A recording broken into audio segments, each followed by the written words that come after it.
hope that I am able to ask this question as respectfully as possible. So you have a lot of rants online, and in one of those rants you said that the mothers and the women at the library that were reading the sexually explicit material into the record were getting off on reading that information. And so you've said a lot of other things on your rants that were derogatory towards Christians, towards Republicans, towards a lot of people in our community. And my question for you is, how do you reconcile that with yourself? How do you reconcile that with the community, the public?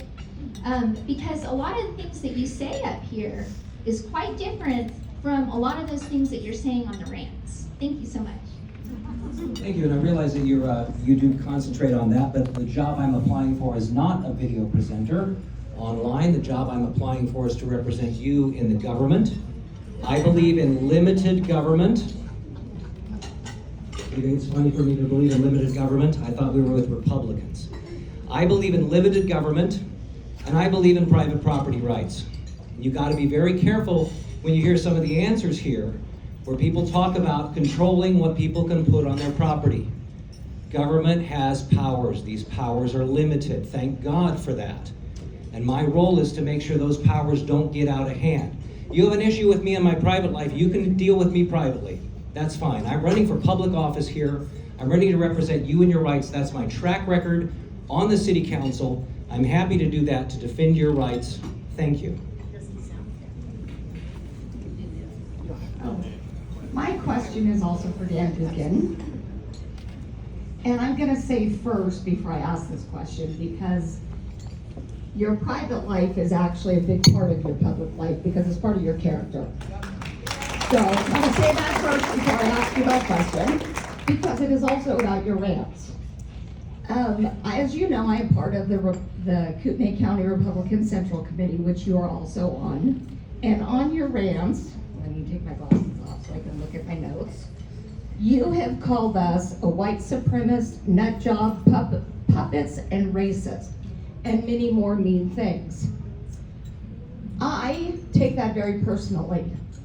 I grew up in a very racist, abusive home and was adopted by a Hispanic family. I fell in love with and married a dark-skinned man and have interracial children. And for you to say that I am a racist, or that I would be on a committee or friends with people that are racist, is not only boils my blood, but it is the most despicable thing, thank you for that word, that you could say. Another thing you say is that we are puppets. If you would come to the meetings on the committee that you are on, which you don't even do the basic job on the committee, which is going and walking your precinct. Us on the committee have to take your role and walk your precinct, because you don't even do that.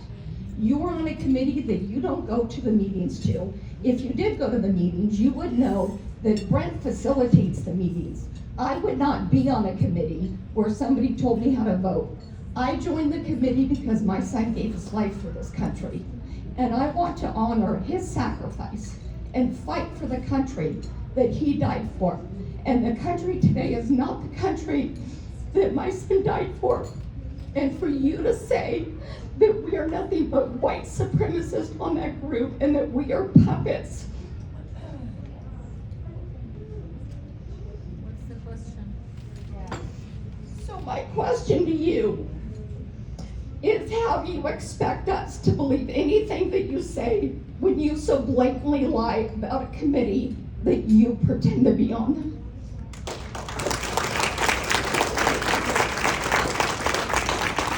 I will defend myself, and I will criticize people when they are wrong. If you had an opportunity to condemn racism on the Central Committee, you blew it because you didn't. That was presented to you and you didn't. You doubled down on a white supremacist, and I will not stand for that. We had them here in Hayden Lake for 20 years, and it took forever to get rid of them. And to have the official party, the official Republican Party, refuse to condemn someone who openly embraces white supremacy is wrong. And if you people don't, you will give me my time. You told Christians not to vote for me. You judged me by my faith. You will not. No. Give him his time. Give him his time. Thank you for the YouTube moment. Let him hang himself. That was Terry Seymour, who took away my right of speech right here, a member of this committee who refused to condemn racism, who refused to condemn white supremacy, and I will stand up against that. You can hate me all you want. I will do what I think is right. I'm sorry that you have had your feelings hurt by me. That is a personal thing, and for that, I feel for you. You cannot tell me that and be a part of a committee that refuses to condemn white supremacy, that votes unanimously. How can Mr. Regan say that you are all independent thinkers and critical thinkers when you go to the state convention and he crows about the fact that 70 of you vote unanimously? There is no critical thinking. You use me as an example of what happens to someone who dares to challenge your cult. And then you attack me and say to other people, if you do that, we will do to you what we did to Gookin. Okay. We will shut him down. Who has a question for another candidate? I want to thank you for your time. I'm obviously not welcome here. I appreciate the attitude from many of you, including this woman who is a Christian and goes to church every Sunday.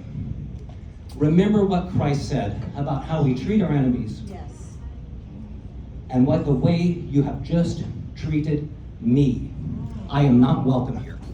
Jesus also flipped tables. Just so you know. Okay, so who has a question for another candidate?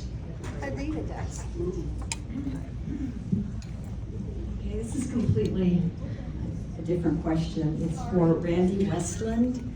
And he talked about the global supply interruptions. And I'd like to know the two that are concerning the most would be food and energy. And I'm sorry that your husband's an asshole. What are your solutions for this area? He is. Yeah, nice weather we're He's having been today. getting berated by these guys, and I don't think he meant it to you personally. But yeah, so when it comes to local resilience, I think growing our own food locally as much as we can and supporting local farmers markets and local farmers, making sure that some of the prairie is still dedicated to food production.